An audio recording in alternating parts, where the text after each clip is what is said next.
ओम नमः शिवाय, ओम नमः शिवाय, ओम नमः शिवाय। आज दीपावली के पावन अवसर पर आपके चरणार विंदों में यह भाव पुष्प अर्पित करते हुए यह सोचकर अपार हर्ष हो रहा है कि प्रभु ने आप सबको शायद सत्य की ओर अनुगमन करने के लिए ही भेजा है। आप सबकी उत्सुकता इस बात की ओर ध्यान को सहज इंगित करती है कि आप सबकी प्रगाढ़ रुचि के पीछे अवश्य ही अव्यक्त शक्ति प्रेरक है। चलते रहो प्रिय, चलते रहो। तुम ध्यान स्वरूप हो। चिंतन की नौका द्वारा संसार सागर में चलते हुए उस किनारे को प्राप्त कर सको जहाँ न जीत हंसती है और न हार रोती है। मेरे प्रिय, एक बार भी जिसे किनारा छू जाता है वह हर मुश्किलों को सहर्ष झेलने की सामर्थ्य प्राप्त कर लेता है। हमने पूर्ण संतों के संग में अनुभव किया है कि वह अचेतावस्था में ही अपने दिव्याकर्षण द्वारा हमें किनारे को स्पर्श करा देते हैं। किनारे को स्पर्श की सेहरन हमें मोह की गहरी निद्रा से जगा देती है। फिर भी इसे छूने में एक राज छुपा है कि हम कुछ जान नहीं पाते, क्योंकि यह छूना उनकी कृपा से संभव हुआ है। हम तो अचेत थे, नहीं समझी अस बालपन, तब में रहो अचेत। सूक्ष्मता यह है कि किनारे के स्पर्श से हम जाग तो गए, किंतु किनारा छूटा नजर आया। एकत्व का बीज तो बो गया, किंतु फसल तो कटी नहीं। समत्व के फल का रस कैसे मिले? हमारे सामने वही संसार सागर के विचार रूप लहरें फिर उठने लगी। हाँ, इतना फर्क जरूर दिखाई देता है कि किनारे के स्पर्श से पहले ये विचार रूप लहरें बड़े काम की लगती थी। जीवन में एक कौतूहल था। यह कौतूहल ही हमारे प्राणों की खुराक था। इसी के सहारे हम जी रहे थे। किंतु संसार सागर के किनारे के स्पर्श होने के बाद पुनः इस संसार सागर की विचार रूप लहरों के उठने में कुतूहल जैसे खो जाता है, या यूं कह दीजिए कि जैसे खो गया है। तो अब इस स्थिति में साधक का सहम उठना स्वाभाविक है, क्योंकि कुतूहल ही ना रहा तो प्राणों की खुराक चली गई। अब प्राणों की खुराक उसी किनारे के स्पर्श की मृदु अनुभूतियां ही शेष बचती है। इन्हीं अनुभूतियों के चिंतन मनन को सुमिरन कहते हैं। साधक के अंतर में उतरी स्पर्श सुख की यादें ही वो डोर है जो संसार सागर की विचार रूप लहरों से किनारे की ओर सतत खींचती रहती है। यह खिंचाव थोड़ा लंबा खींचता है, क्योंकि जिसने किनारे का स्पर्श दिया था वो अचेतावस्था में दिया था। अब स्पर्श से जीव में सचेतावस्था आ गई।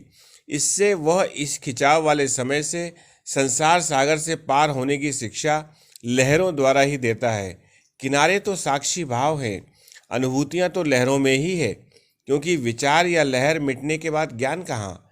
फिर तो ध्यान का क्षेत्र शुरू हो जाता है। ध्यान का क्षेत्र गुरु दीक्षा का क्षेत्र है और ज्ञान गुरु शिक्षा का क्षेत्र है। याद रखना, ज्ञान भूमि है, ध्यान लक्ष्य बीज का अंकुरण। तो ये कभी भी संभव न हो सकेगा कि भूमि के बिना अंकुर निकल आए। अतः स्मरण रहे, शिक्षित को ही दीक्षित होने का शुभ अवसर प्राप्त होता है। दीक्षा का वास्तविक भाव है गुरु शिक्षा के आंतरिक योग का प्रारंभ। आंतरिक योग के क्षण में ही जीवन प्रभात की प्रभाती किरणें हैं।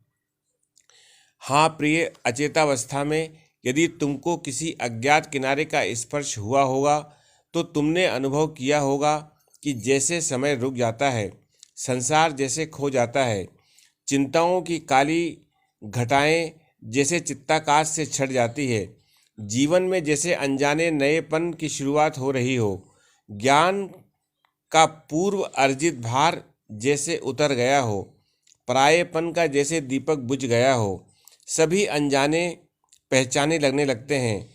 इन घड़ियों में जिस रस की अनुभूतियां हो जाती हैं, उनकी तुलना में विषयों की प्रगाढ़ता धूलि के समान भी नहीं रह जाती।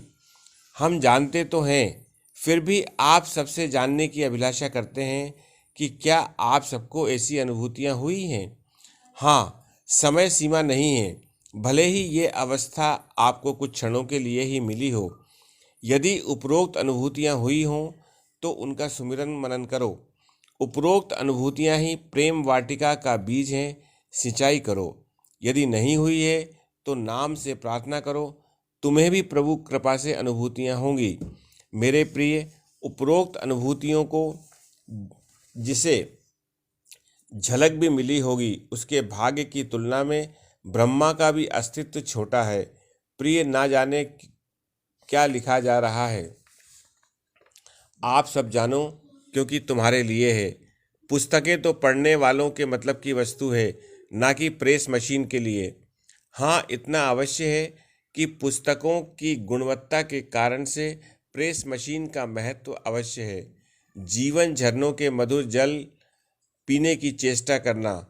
तुम्हारी अपनी अनुभूतियां ही तुम्हारे जीवन के धाराओं के झरने हैं।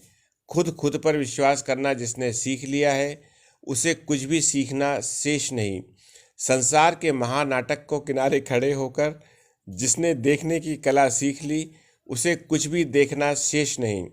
शरीर और संसार को जिसने सृष्टिकर्ता का होना स्वीकार कर लिया, उसे बंधन मुक्त होने की किसी भी युक्ति की आवश्यकता नहीं।